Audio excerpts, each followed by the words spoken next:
Evolutionary psychology is zoology applied to us.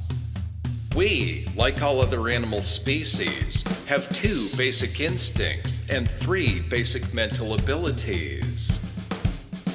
Our instincts are for survival and reproduction. Our mental abilities are memory, imagination, and communication. Evolutionary psychology uses those 5 mental traits as the source of all of our thoughts and feelings. There are 2 main arguments people usually make against that line of reasoning. How does our survival instinct explain people committing suicide or sacrificing their lives for some reason? And how does our reproductive instinct explain homosexuality or people who don't want to have children for any other reason?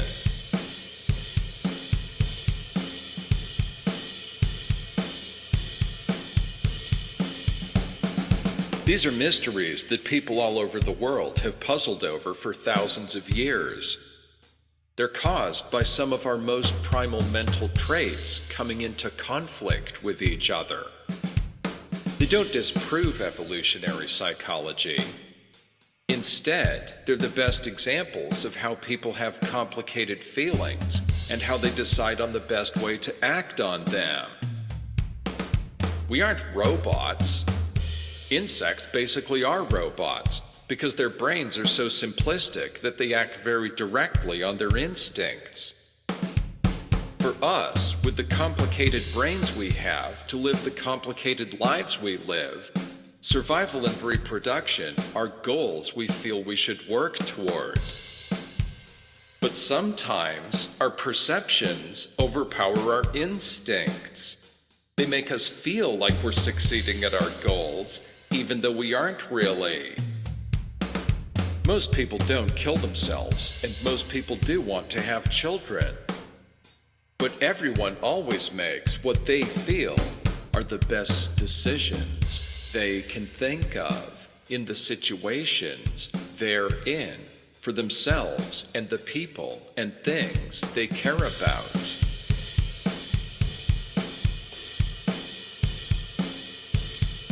Survival, reproduction, memory, imagination, communication. Sometimes our perceptions overpower our instincts.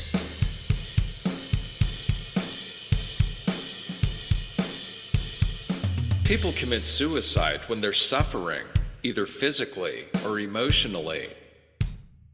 If you're suffering in a way that makes you feel like you're dying slowly, and you can't imagine any way to make it stop so you can get back to living, suicide is the choice to die quickly so you can stop suffering.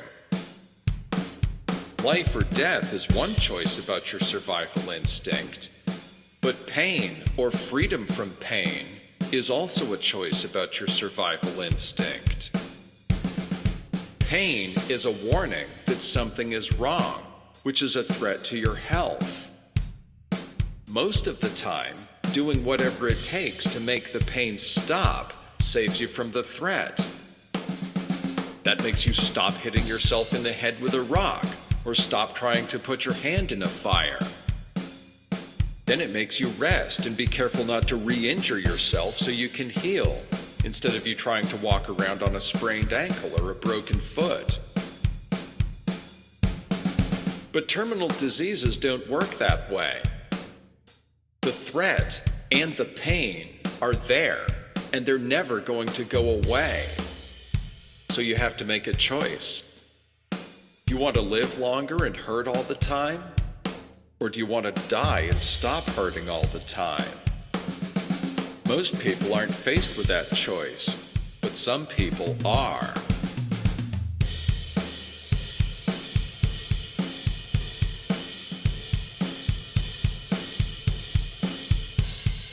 Emotional pain works much the same way.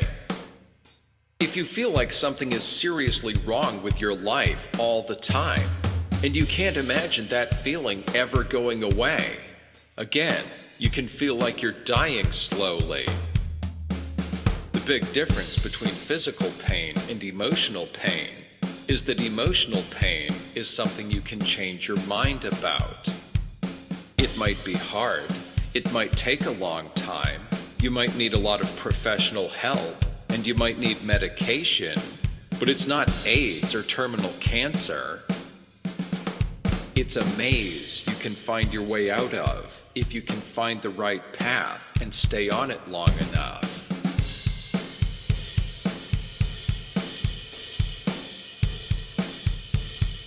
Survival, reproduction, memory, imagination, communication. Sometimes our perceptions overpower our instincts.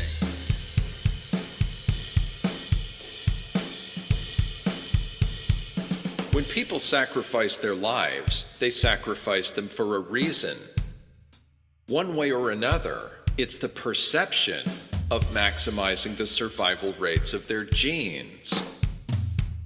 The easiest way to understand the decision they made is to look at what they sacrificed their life for and why they would have felt it was worth the price, and then work backward to see how their perception of maximizing the survival rate of their genes fit into that. Your reproduction instinct is the instinct to keep copies of your genes alive in other people. Your blood relatives all have copies of your genes. Your parents, your siblings, and your children all have half of your genes. Your younger siblings, and especially your children, have more of their lifespans ahead of them. So if you sacrifice yourself to save one of their lives, you're sacrificing the genes in your body to save copies of them in the other person's body. Not that you think about it that way consciously, but that is what made us evolve to feel that sometimes the lives of our family members could be worth more than our own. Evolution works by the differential survival rates of genes. If some people felt it was better to save themselves and let their family members die, but other people felt it was better to sacrifice themselves to save their family members, the people who sacrificed themselves to save their families would keep more of their genes alive in the long run. That includes the genes that create our brains. That means that by keeping more of their genes alive by sacrificing themselves, they kept alive more of the genes that made them feel that they should sacrifice themselves to save their families. When people who feel it's better to save themselves and let their family members die do that, they're also letting the genes they share with their family members that make them feel that way die. If you're too selfish to sacrifice your life to save your 3 selfish children, you don't increase the survival rates of the genes that make you so selfish. We've evolved to take risks and make sacrifices to help our family members because the genes that make people feel they should do that have a higher survival rate than genes that make people feel they shouldn't do that. If you sacrifice your life to save a friend who feels like a sister or brother, you feel like you're doing the same thing. There isn't always a perfect match between feeling like you should sacrifice yourself and how many of your genes you're saving. But there is enough of a correspondence that we've evolved to feel that way.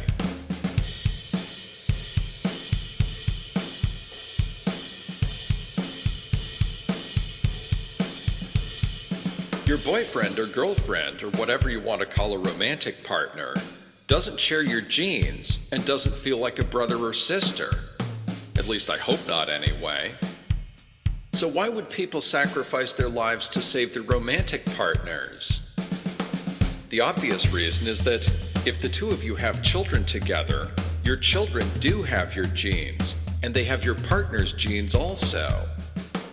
So you're protecting the genes in your children by saving the one other person in the world who cares about your children as much as you do, because the same amount of his or her genes are also in your children. Now think about what a serious relationship with someone would mean before birth control was invented. If you've been in a serious relationship with someone for a year, you've probably had a child together by now. If you're a woman, having that child was a lot of work. If you're a man, your girlfriend could be pregnant again already. You know how in a good relationship, when the two of you are together, it's easy to lose track of time, but also that you feel like you've known each other a lot longer than you really have? That's the feeling that there's a really strong connection between you and you're going to be together a long time.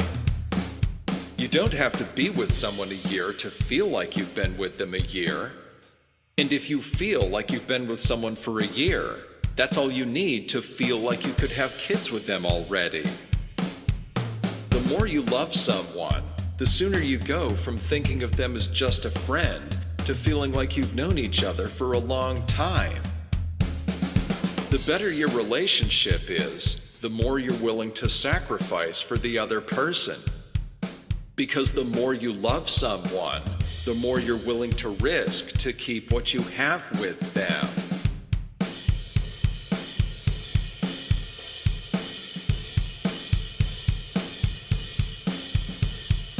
If you sacrifice your life to defend your country, you feel that your friends and family are going to gain something from it that's going to be worth more to them than anything else you could do for them if you didn't sacrifice yourself. Would you sacrifice your life to save Dr. Fauci? I'm sure many Americans would. Because if they saved his life, he'd be able to save a lot more people's lives.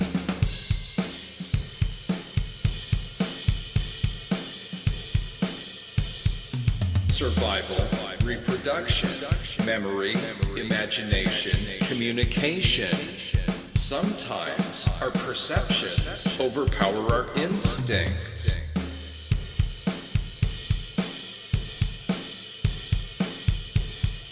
Homosexuality is essentially birth control that's 100% effective. A lot of homosexuals disagree when I say that, but that's because they underestimate what I'm saying. Species evolve because members of the species survive and reproduce. But that doesn't mean that all the members of the species reproduce. In fact, ordinarily, some members of a species don't reproduce. Ask anyone who doesn't want to have children why they feel that way, and they'll tell you some version of, it's just not what I want to do with my life.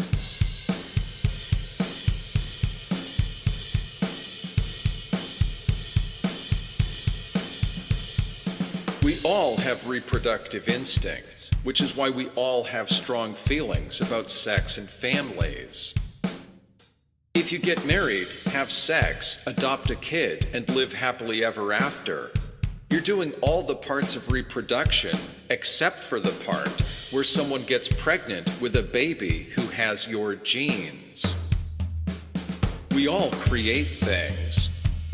We all try to create lives for ourselves that we're happy with.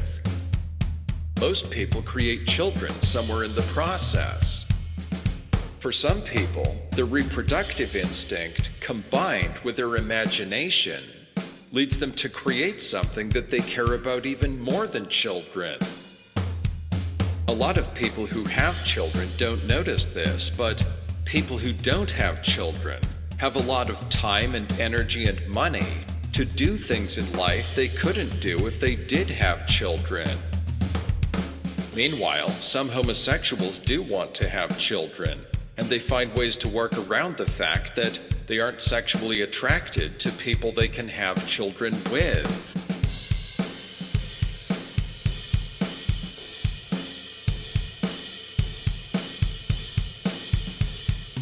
Humans have two basic body types, male and female. Most people are attracted to the opposite one. But some people are attracted to their own body type. It's hardly surprising that some people would be. Your own body type is the one you're most familiar with because you've had it all your life. You know how men and women have different personalities too? For some things in life, it's easy to say, that's masculine or that's feminine. That's why elementary school teachers are mostly women and construction workers are mostly men. Those kinds of differences in personalities are the result of men and women thinking and feeling very differently about some things. Those differences in personalities can also lead to men and women getting into arguments that never really seem to end, because they can't even agree on what they were arguing about. That's a real problem for their marriages. Most people take their chances on those kinds of relationships. Most of those people have children because of it. But some people avoid those arguments to a great degree. If what you care about most in a relationship is the other person's personality, people of your own gender will have personalities that are more compatible with yours in a lot of ways.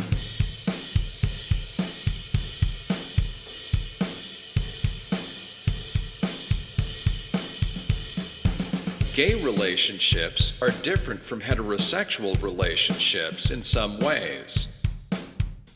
Lesbian relationships are different from heterosexual relationships in some ways. But it's not really gayness or lesbianism that makes that happen. A good heterosexual relationship is a meeting of a man's personality with a woman's personality. A gay relationship is a meeting of a man's personality with another man's personality. A lesbian relationship is a meeting of a woman's personality with another woman's personality.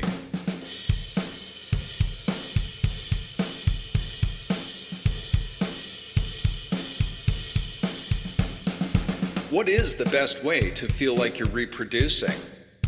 Is it for you to have sex with someone and for one of you to get pregnant with a baby with both of your genes? Or is it to live a life that you're happy with good relationships with other people that make you feel like you're part of a family? Heterosexuals and homosexuals both can adopt children and feel like they're carrying on their family lines, even though they aren't carrying on their genes. People who don't want children at all can feel like they're carrying on their family lines by living good lives and being good role models for younger people.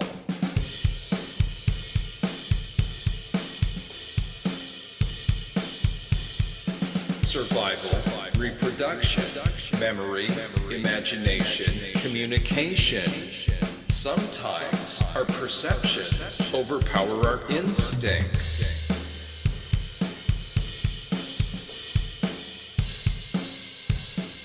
Usually I like to recommend books you can read to learn more. But if you understand evolutionary psychology to this point, that you can understand people's behavior by understanding why they perceive themselves to be maximizing the survival rates of their genes with the decisions they make, you're ready to move on from books.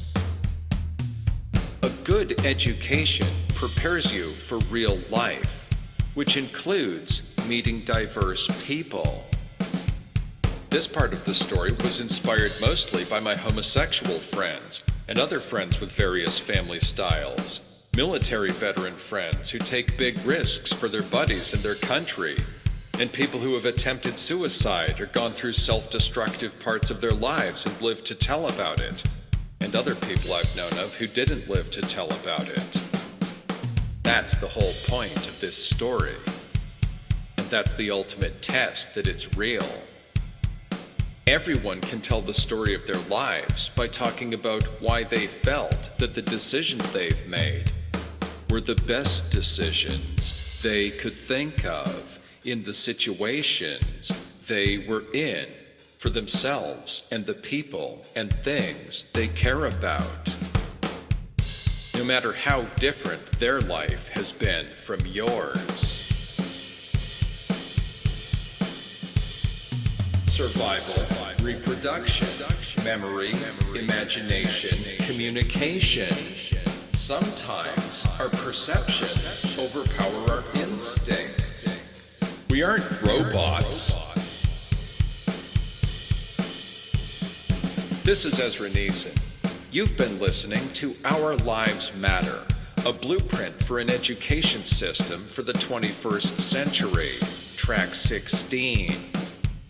Visit my website at STEAMAPE.org. Science, technology, engineering, art, mathematics, activism, philosophy, and education, to hear new tracks every week. Thanks for listening.